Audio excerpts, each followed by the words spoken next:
New Jerusalem bethi igama umsakazo ukhoze FM ishumi imizuzu ke lapha ke horeni ke lesishaka lolunye namhlanje kuseni ke ohlelweni ke okulotshiweyo noma kwingosi ekulotshiweyo sinothulani yeyeye Gumede umbhali wencwadi asikubingelele Qwabe emsakazweni ukhoze FM. Mfundisi Simelane ngicela ukubingelela kuwe nabalaleli bokhoze abahamba phambili. Nansi lengosi ethi okulotshiweyo ngenhloso yokuthi sinikeze ithuba mfoka yeyeye. Ngibuka la ukuthi ubhale incwadi ezi15 kusola ngo2013. Nansi lokuqala yini yaqhuquzela ubhale nje ube umbhali wencwadi. Incwadi yami yokuqala kwaba inqaba Griffin Hope. Incwadi lesingikhulume kakhulu ngayo endaweni ehlukahlukene. Incwadi lena isuke igqugquzela abantu abalahlekelwe othandiweyo babo ukuthi bangalahli ithemba. Abanye baze babanjwe ukhwantalala. Ikakhulukazi ikhulumisana kakhulu nabantu besilisa.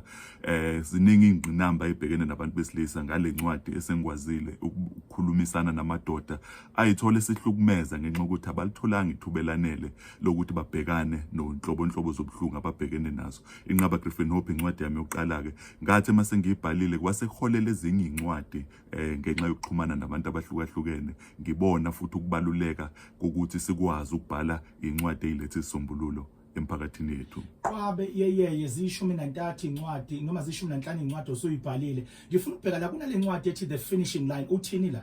The Finishing Line ngasindiselwa uNkulunkulu uthando laNkulunkulu ngakwazi ukuliqonda sengifunda enyuvesi.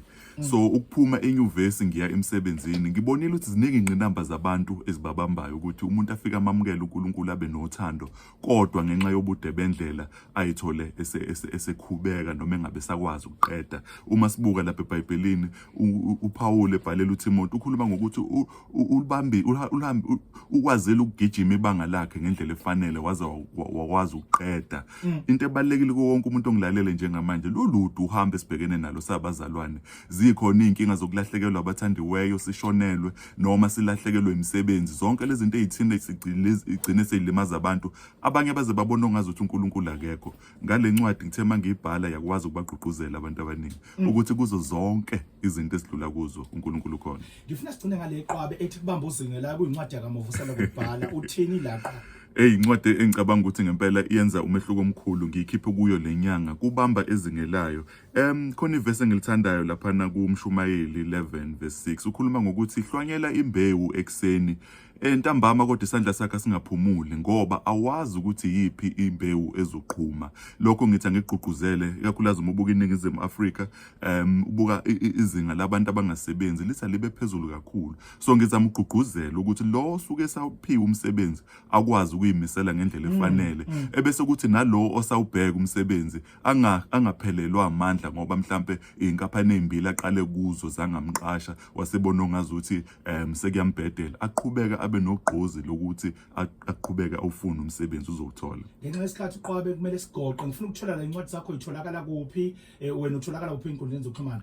Incwadi zami ziyatholakala ikakhulukazi incwadi etholakala kalula manje kuma e-books kusho ukuthi ungena ku-internet ukwazi ukuyithenga incwadi uyithole kanti mina nguthulani yeyeye Gumede kuzo zonke izinkundla zokuxhumana uma ungena nje kunoma yipi indawo yokuxhumana izinkundla zokuxhumana ubheka uthulani yeyeye Gumede uzongithola ngempela. Asibonga kakhulu Qwabe sikufisela impumelelo usaqhubeka nomsebenzi omuhle wokubhala izincwadi. Siyambonga kakhulu uNkulunkulu uthando siyabonga. Ezamabandla nomfundisi